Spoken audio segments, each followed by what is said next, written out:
Jade, you've had a week or so to reflect on what's been quite a hectic time in the last few weeks. Have you worked out in your mind what's happened? Have you kind of soaked up what's happened to you in the last few weeks? Yeah, like you said, I've had this week now to get home and sort of settle back down into normality. Really, it's just nice to be in one place for more than a week. But yeah, obviously over the moon with my achievements over the winter. You know, sort of what I set out to do was to have a successful Lions tour, and obviously that happened, and then got the call up in the end, which was a bonus. And I was just really pleased, and obviously just now excited to get started, and I hope to put my name back in the mix for the Test matches, and one day against Sri Lanka in June, I think it is, or May. It was the Lions tour, I guess, that kept you in the selectors' thoughts. I think you had 19 wickets by the time you were called. What was it like bowling out there? I mean, historically pitches out there are pretty flat these days. Did you really have to work hard for your wickets, and do you think that has helped your development as a bowler? Yeah, definitely. I mean, obviously I've got some pretty good grounding bowling here at the Kier Oval every week, so yeah, definitely had me in good stead. Going out there was definitely testing conditions I'd not really come across before. But like with everything, you have to find a way, don't you? So I had to learn pretty quickly, but we had the support staff and everyone there. And we worked things out fairly quickly, and it sort of played into my hands quite well, because, you know, I like to think I've got a few variations and stuff like that, and it helped out there definitely. So like you say, that probably did play a big part in the selectors giving me the shout in the end. One of the variations that we'll talk about with you, Chris, spoken about it, is this slower ball. Can you just talk us through what this is about? Is it something you've worked on? Is it fairly unique to you? Is it a variation on something you've seen other bowlers do?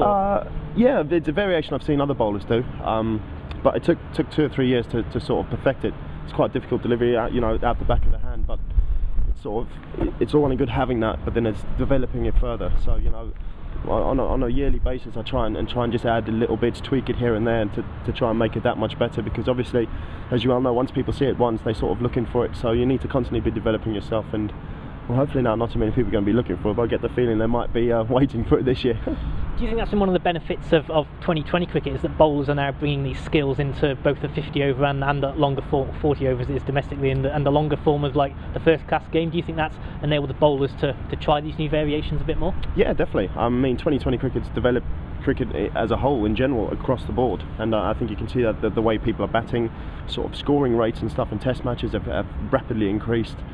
So that's all, I think, in the effect of how much one-day cricket we're playing these days. So you have to constantly develop as a bowler, especially. And yeah, it's exciting to see, really. You know, especially as a young guy, you know, that you can use your skills now in all forms. It is not sort of frowned upon almost. It's not that old school mentality of boring. There is a time and a place for changing things up a little bit, which is obviously exciting. But it just means you have to keep putting in that work and developing yourself as a bowler.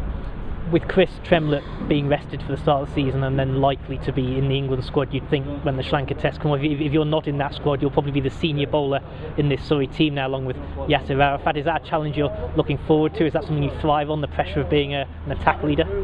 Yeah, definitely. I mean, over the past couple of years, I think I've sort of taken that role on already, you know, without it obviously being mentioned. So, you know, I've got the grounding and the backing there, obviously, with everyone here, and people just want me to obviously be successful, so I'm not going to put any extra pressure on myself. But yeah, of course I'm going to thrive with that. I like leading the team. I like being the man at the front, you know, taking things within my grasp. But we shall just see, you know.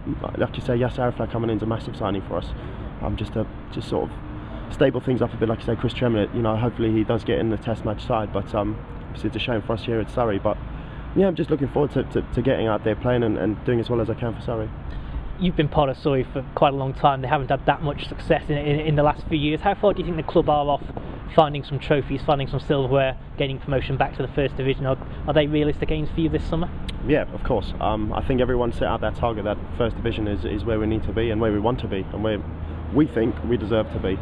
So you know, it's going to take a lot of hard work, a lot of hard cricket this year, but we've got the talent, and the boys have worked hard enough, like I say, over the winter and stuff, and everything's in place now. I think we had that sort of teething period for the last couple of years, but people are now settling down, and obviously it's now time to produce and get those scores on board, take those wickets, and obviously turn those draws or negative results into wins.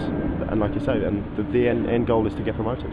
How hard as a fast bowler is it to keep yourself going through the entire season? Do you have to pick and choose your moments when you're at the peak and when you bowl your express pace, because you're sometimes playing 5 days out of 7, 6 days out of 7, and that's a lot of cricket for a fast bowler to play, isn't it? I think that sort of comes through experience and knowing your body, knowing your action, all that sort of stuff. It's not.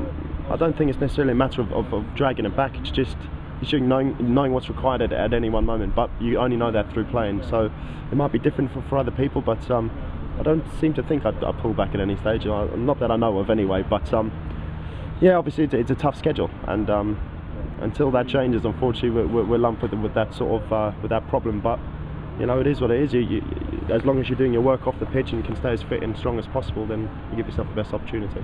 Do you notice, having spent the winter around both the lines and the full setup briefly, did you notice the difference in intensity in training between what you do at county level to what you do when you're with the international teams? Was it noticeable to you? I wouldn't say it was something where you went, oh, okay, that's. I mean, the fielding obviously was taken up to a new level, but that's one day cricket in general.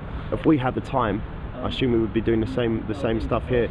Unfortunately, the time and schedule doesn't allow us to do that. So the bulk of your work is done in the winter times, indoors. So it's a bit of a false sort of circumstance, but you do as much as you can. I think obviously being away with the Lions was a great grounding, moving up, because their aim is obviously to make things as tough as possible, so that when you step up, it isn't a big gap. You know, the gap to bridge isn't that great.